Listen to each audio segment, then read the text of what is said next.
Hi. This year, my New Year's resolution, among some other things, was to make 26 videos. That's one every 2 weeks, always falling on the date of Wednesday. And as I record this, it is currently 11:50 on a Monday night. I'm what the kids like to call fucking stupid. I said I was gonna do it. I didn't say I'd do it well. Couple things before we start, because I haven't done this in a while. Number one, this video is so unserious that it's crazy. If you get genuinely offended by what the collection of pixels portraying a gay dog is saying about the sexuality of abstract temporal concepts, maybe reevaluate your priorities a bit, is all I'm saying. And two, this list is very cisgender able-bodied white male centric, seeing as how I am a cisgender able-bodied white male. However, I have a lot of friends from different races, different cultures, different gender identities, so if you're interested in a part 2 where I get their opinions and do another list that's more multicultural and all-encompassing, let me know, because that's something I'd want to put the effort in to do right. I don't want to get canceled quite yet, that'll come later. And speaking of coming, number 1, chilling in your dad's balls. Not your dad specifically, just like in general. If I recall correctly, I learned recently that sperm doesn't just exist in your balls, like it's actually like, it has something to do with like the spine and the kind of fluid that it makes, but I got a D in biology, so why the fuck would I know that? Normally I say a bit fruity to start off with because it's the middle of the road kind of tier, but the problem is that I'm not really going in terms of like contemporary shit first, I'm going in chronological order of a human life. We're all unique, just like everyone else. Straight. Escaping from the inside of your mom. That's a terrible way to say that you're born. For those of you unfamiliar with the term, I am a gold star gay, meaning that not only have I ever been inside of a vagina, but I also did not take that entrance out when I was born. I was a big ass motherfucker who didn't want to leave, so I ended up getting C-sectioned. So I guess you could say that that's flaming, since I've never done anything with a woman. Being named. I don't really know entirely what to say here, and I'm afraid my bias might come out. There's some people with names where I'm like, why the fuck would you name your kid? Like, dude, you let this motherfucker sit inside of you rent-free for 9 months, and then it pops out and you name it Dan. Imagine naming a baby Dan. What is wrong with you? You know what? Let's go to a random name generator. Let's see. Felicia. By Felicia. I think I've met 2 people named Felicia in my life, and they're both bisexual. So if you name your kid Felicia, probably gonna be a little bit fruity. Crawling. We're gonna say straight, as in I am crawling straight towards that wall socket. Walking. Straight, the way I'm walking directly into a wall socket. That doesn't work the second time. Saying first words. If we're not counting regular things you say growing up, like mama or papa, or don't forget to subscribe, my first word that I ever said was bubbles. And bubble is just like, it's a weird word, you know what I mean? Bubble. Bubble. Am I tripping? There's gotta be at least a little bit of something fucked up in your head if you think that that's like a normal word to say. I'm just gonna call it pretty gay. Developing basic motor coordination. Is that really an early life thing? I feel like I haven't gotten that yet. My hand-eye coordination is pretty dog shit, so we are going to say straight.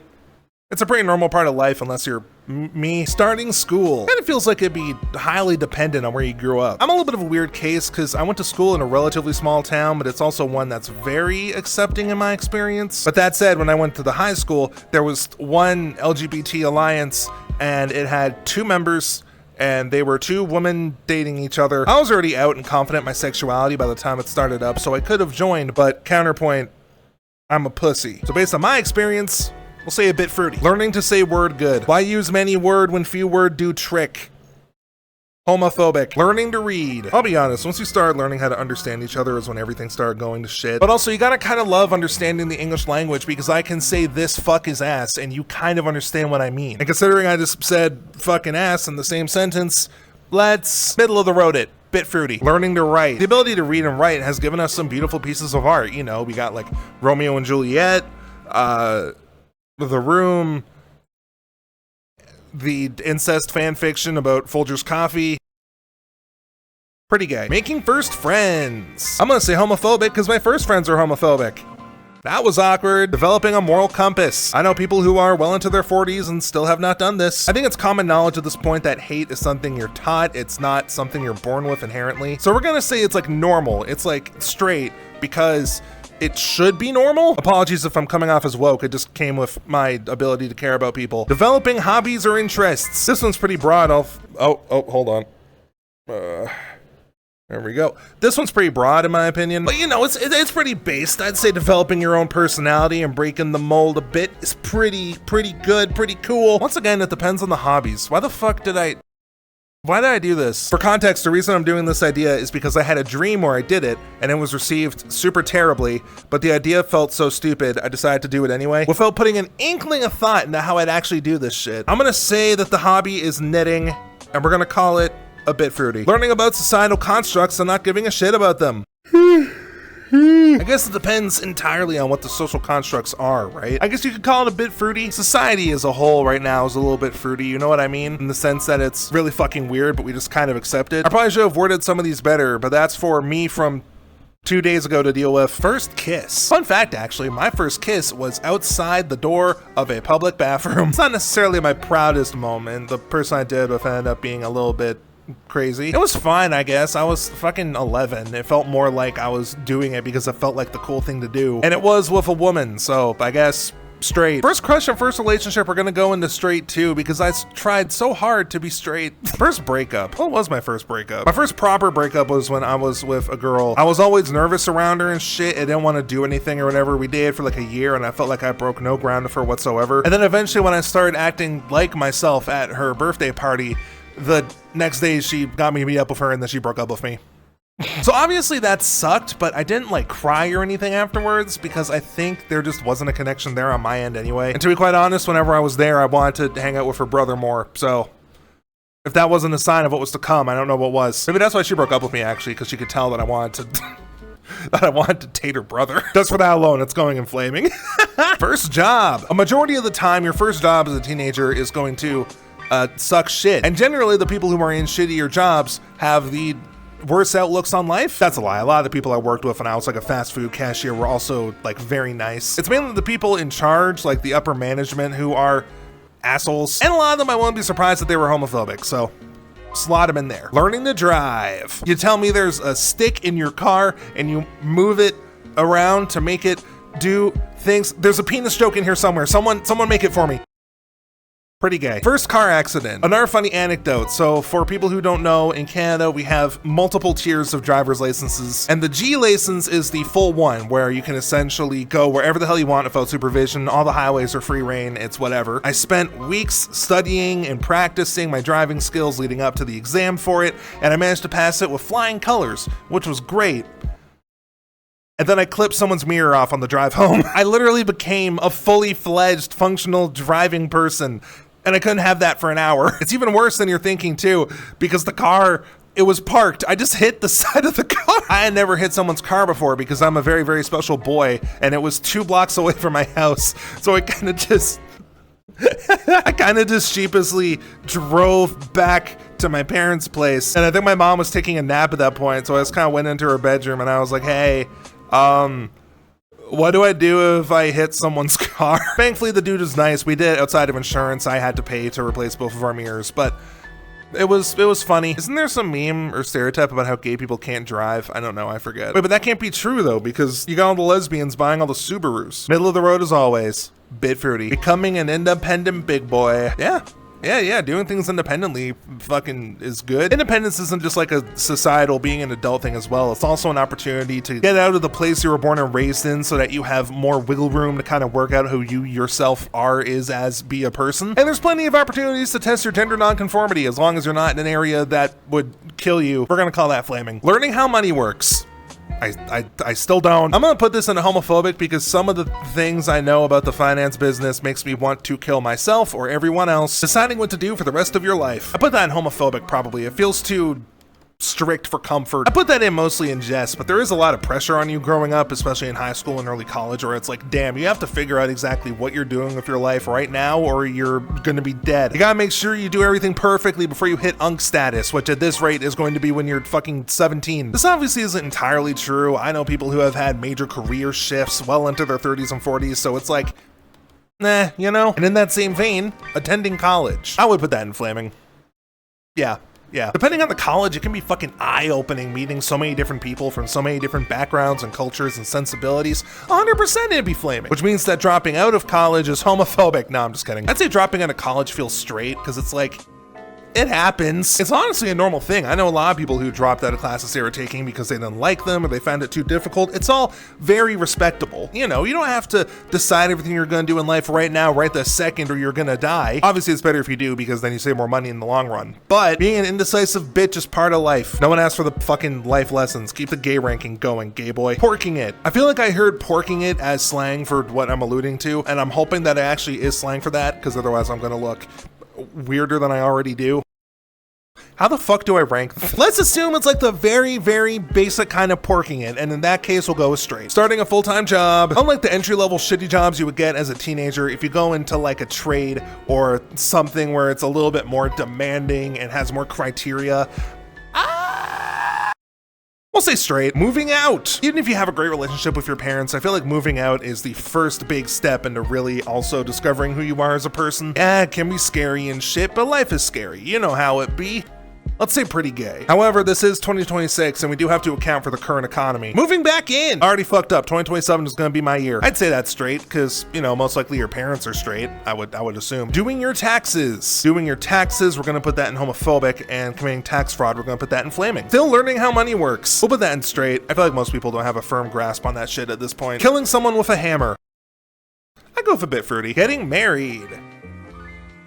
I don't know, it seems a little bit gay to me. Reevaluating life goals or identity. I don't know why I put this in the adult section and not the young adult section, because I feel like I've reevaluated my identity quite a lot the last couple of years. But I do relate to that desire to avoid being stagnant and how it can seep its way into our overarching view on our lives. I will say pretty gay. That's a good song. Achieving some form of stability and inner peace. I'm just kidding. Establishing a long-term career or job path. That sounds pretty exciting for someone who has motivation. I guess that's exactly the kind of thing that I'm doing. Like, I'm not freelance or anything like that anymore. I'm on that 9-to-5 grind, afar. And I guess I call that straight. It's normal. Giving up on learning how money works. Yeah, I did that already. I think there is a stereotype about gay people not knowing how to tip. I feel like I remember seeing a video about that. We were thinking about drawing a triangle on it. Is that going to do anything for us? Oh, no, that's a shape. We're gonna put it in flaming. If you still don't know how money works at this point, there is a chance. Experiencing time dilation. Actually, really funny, actually. Everyone's concerned about time going too fast. I'm honestly kind of concerned about time moving too slow. I don't know entirely why. I think it was because I read a creepypasta once about a dude who accidentally took too much of this like brain speed up thingy, so every second that went by felt like years after a certain point. And TLDR, the story concluded with him sitting underneath a bench, spending thousands of conscious years writing out a post asking people to find him and kill him so he wouldn't have to keep living.